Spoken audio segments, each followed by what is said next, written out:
because I would ask the doctors every day, how close am I getting? They go, you're getting closer every day, you're just hang in there. You're getting closer every day, and you still have plenty of time, Even if it's a little bit longer than 2 weeks, you still have time. And I said, okay. And an hour later, the phone rings. It's the transplant team.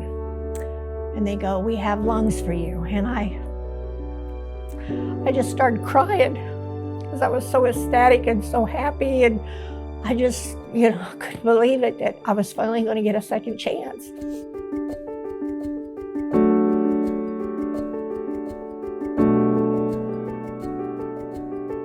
My name is Bonnie Oakes. I'm from Sedalia, Missouri.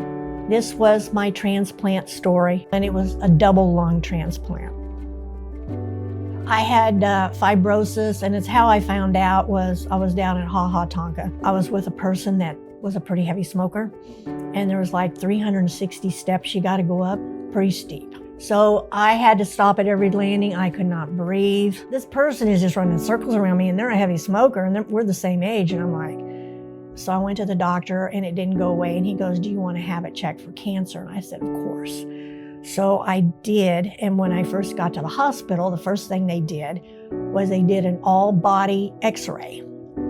And the surgeon came in, and that was going to do the biopsy. He said, have you ever smoked? And I go, I haven't smoked a cigarette in my life, sir.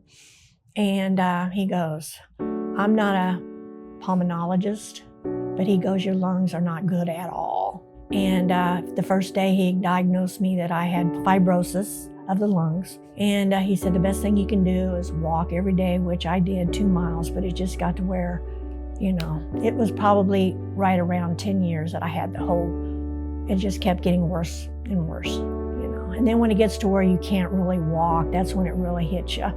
And I noticed it the most after I went on the oxygen. It really took me down. Oh, it's terrible. I mean, I couldn't even, at the end there, I couldn't even talk on the phone, because I'll start coughing and I go, I gotta go.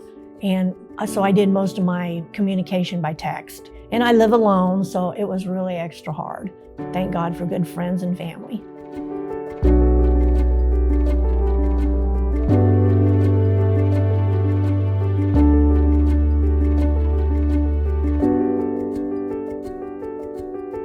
Yes, it's scary, but it's well worth it. And the hardest part is the wait, because I actually went on the transplant list August 19th, and then April 16th, the following year, I got my lungs. My daughter-in-law came up because my son works a lot because he's a veterinarian. The doctor came in about an hour after the phone call, Dr. Barry from Barnes, and a pulmonologist, and he said, I got you the most perfect lungs.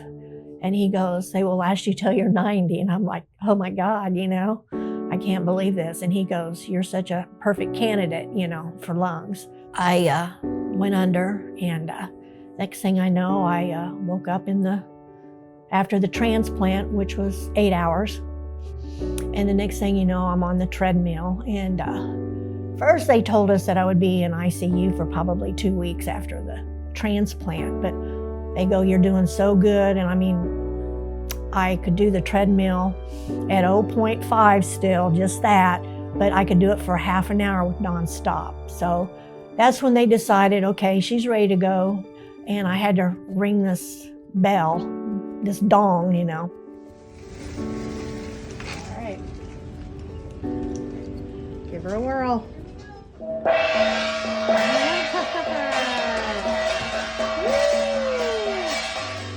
And luckily they had an opening at the transplant house, Mid-Missouri Transplant House there in St. Louis, which is the most awesome place to go because everybody there is a transplant patient of some sort.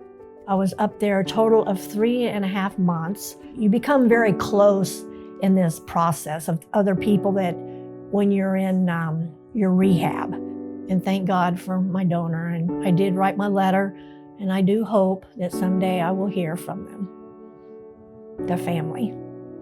And I have to say, I lost a 16-year-old daughter in 2003 in an auto accident. I called the hospital in town, and right away I wanted to donate her organs, but they said she was DOA, so I couldn't.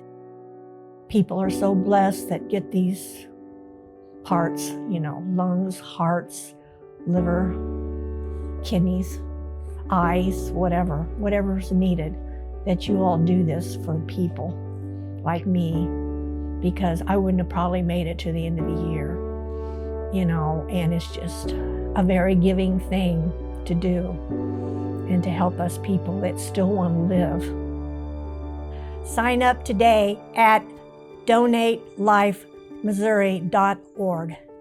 It will be the best thing you ever done in life to help people like me and others on the waiting list. And thank you very much.